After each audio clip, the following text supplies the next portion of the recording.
What's going on? This is Josh with Biggs Harley-Davidson and North County Indian right here in San Marcos, California. Today I'm showing you the bike of the day, which is a 2014 FLHX, which is a street glide.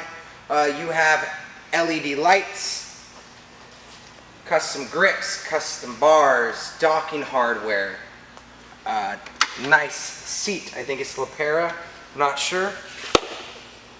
This model has 20,522 with the 103 cubic inch 6-speed transmission, aftermarket exhaust. If you ask me, this is what most people want to do to their bike. So if you're looking for a bike that's already set up the way you want, we got you.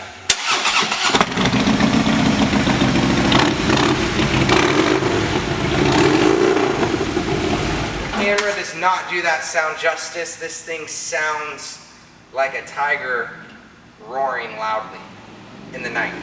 7 days a week test rides. We'll see you here.